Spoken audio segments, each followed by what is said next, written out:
29 minutes का lecture हो गया है, लेकिन फिर भी मैं आपको कंटिन्यू ये 2 एक्ट तो जरूर करवा दूंगा। यहाँ पर हमारा फर्स्ट लेक्चर था तो मैं कोशिश कर रहा था कि 30 से 35 मिनट का रहे। चलिए कोई बात नहीं, मैं आपको ये 2 चीजें जरूर करवाऊंगा अभी। चलिए सबसे पहले जो है शुरुआत हुई रेगुलेटिंग एक्ट 1773 से।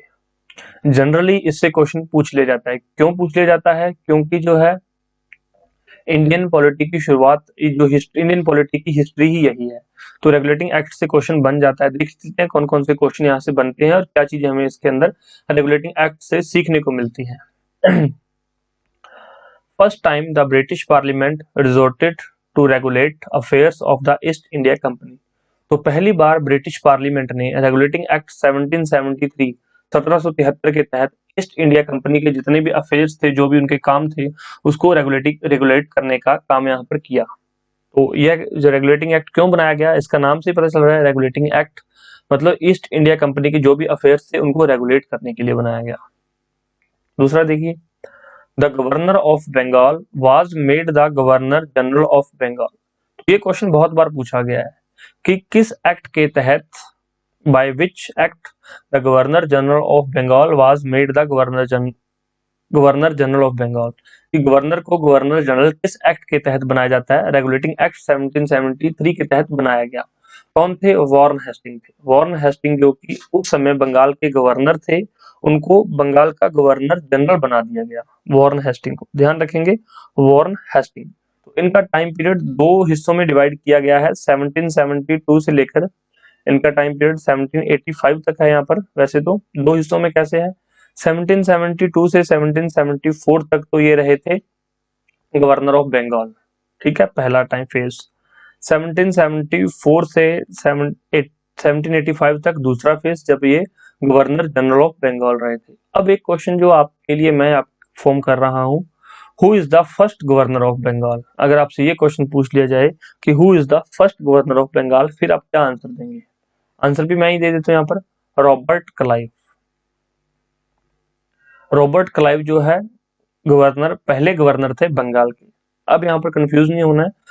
बंगाल के पहले गवर्नर कौन थे? Robert Clive. बंगाल के जो आखिरी गवर्नर कौन थे? Warren Hasting. और बंगाल के पहले गवर्नर जनरल कौन थे? वो भी वॉरेन हेस्टिंग। आई थिंक आप कंफ्यूज हो गए होंगे, मैं फिर से रिपीट कर देता हूँ ताकि आपको समझ आ जाए। Who is the first governor of Bengal? Bengal का पहला governor Robert Clive. Who is the last governor of Bengal? Warren Hasting. Who is the first governor general of Bengal? Warren Hasting. तो ये तीनों पॉइंट आपको क्लियर हो गए होंगे। तो तीनों पॉइंट आप कहीं भी अपनी नोटबुक में कहीं भी लिखिए, लिख लीजिए ताकि आपको याद रहे। यहां से एक क्वेश्चन फॉर्म हो सकता है। नेक्स्ट पॉइंट देखिए, an executive council of the governor general was created with 4 members. तो रेगुलेटिंग एक्ट के तहत गवर्नर जनरल को एक क्या है, काउंसिल दे दी गई। एग्जीक्यूटिव काउंसिल का क्या मतलब है? यहाँ पर एग्जीक्यूटिव काउंसिल का मतलब है कार्यकारिणी परिषद, जो कि यहाँ पर कार्य करने में उसकी हेल्प करेगी गवर्नर जनरल की। तो कितने मेंबर्स थे? 4 मेंबर्स थे। ये क्वेश्चन पूछा गया है, यूपीपीसीएस में पूछा गया था कि according to regulating act 1773 how many members are there in executive council of governor general. तो 4 मेंबर्स थे। सिंपल सा क्वेश्चन है, सिंपल सी चीज है। रेगुलेटिंग एक्ट के तहत जो गवर्नर जनरल की एग्जीक्यूटिव काउंसिल, जो कार्यकारिणी परिषद थी, उसके कितने मेंबर्स थे? 4। सिंपल सी चीज नोट कर लीजिए। नेक्स्ट पॉइंट देखिए, centralized the administration with the presidencies of Madras Bombay being made subordinate to the Bengal presidency. यहाँ पर क्या किया गया? सेंट्रलाइज किया गया एडमिनिस्ट्रेशन को। कैसे?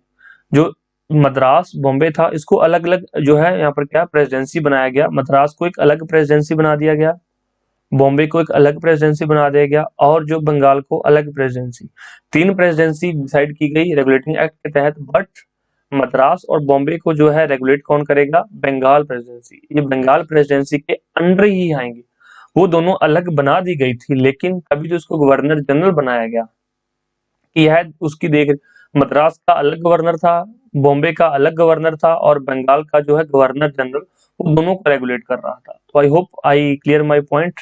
मैंने आपको अच्छे से कर दिया क्लियर कि मद्रास और बॉम्बे और बंगाल 3 प्रेसिडेंसियां बनाएगी।